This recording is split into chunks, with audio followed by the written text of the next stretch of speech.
Hello to everyone attending the 12th Mumbai Shorts International Film Festival. So, my film Agni is essentially about a young bahu or a daughter-in-law who recently has got married and she's beginning to realize that the world around her is not as what she had expected and that sexism is still present everywhere. So the idea behind Agni is very close to my heart. It comes from a very personal place for me. The word bahu in our culture always has come with a lot of responsibilities attached to it. I can still recall the moment when my uncle was called out by his mom and told, "Why are you helping your wife in the kitchen? That is not your job."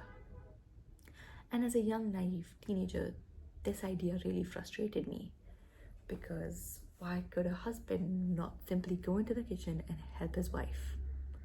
And I questioned it too. However, the only answer I was ever given was, "You're too young to understand this." And I wasn't happy with that answer. And so, with my film Agni, I wanted to make something that allowed women to share this experience, that allowed women to realize that they don't have to live this narrative. They too can rebel against this idea and live a life that they want to live. There were a few roadblocks I faced when starting out. I think the most important thing for me was that I wanted a good script. I knew that this script meant way too much to me, and I didn't want the story to start sounding really corny, and I really didn't want the film to sound like it was just another film being made in the name of sexism. And so I knew that I had to be the one to write the script. It just meant too much to me and I really wanted to give justice. And when writing this film, I think my biggest challenge was that I had to take my emotions and my personal feelings out of it and create something that women all over the world could genuinely resonate with. Another difficulty that I was faced with was actually getting the film started. I shot this film in 2022, which meant that it was right after COVID. So there were a lot of extra rules and precautions that we had to take. We had to make sure there was a COVID officer on set at all times, making sure that everyone was being safe.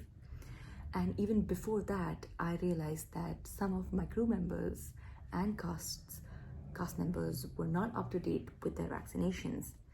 But I had to make sure that everyone was being safe. And so we created a ground rule that unless everyone was double vaxxed, we could not allow them to be on set. So because of this, in the last moment, I actually had to recast one of my actors because they weren't up to date with their vaccinations. I was working with a very strict budget of $10,000 for Agni. I knew this was all the money I had for Agni from the beginning to end of it. So I had to make sure that, we budgeted everything perfectly.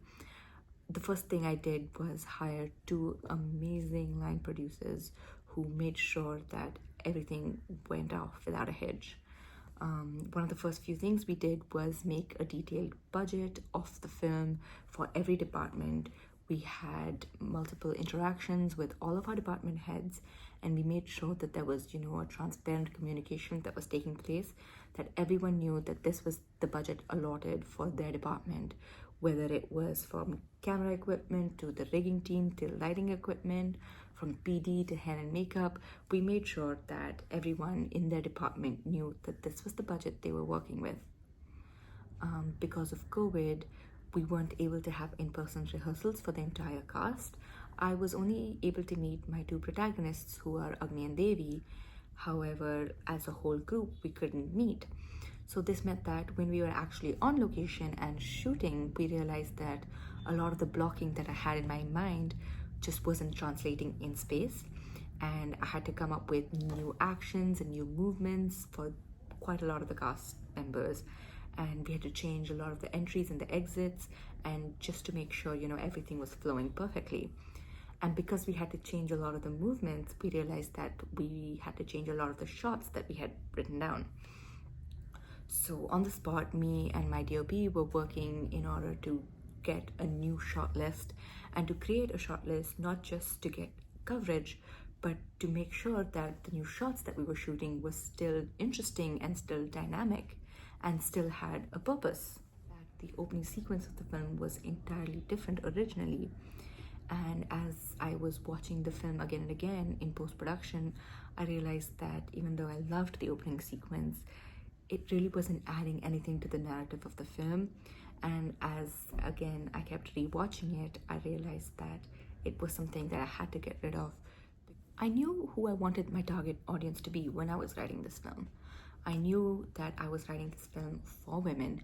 I wanted them to be able to see my film and realize that this isn't the way they have to live their life.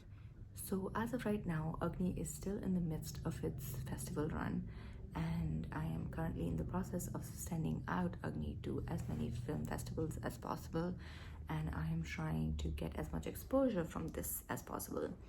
And we're also doing a media run. You can find us on social media at Agni_short film. I think an audience of all ages and gender can relate to Agni at some point. And making this film itself had such an impact on me personally, and I wish that audience members who see this film have a similar impact in them. To all the emerging filmmakers, there's just one thing I want you to know. Your story does matter. Your story needs to be told. I want to say a big thank you to the 12th Mumbai Shorts International Film Festival for giving filmmakers like me a platform to showcase our work. So thank you.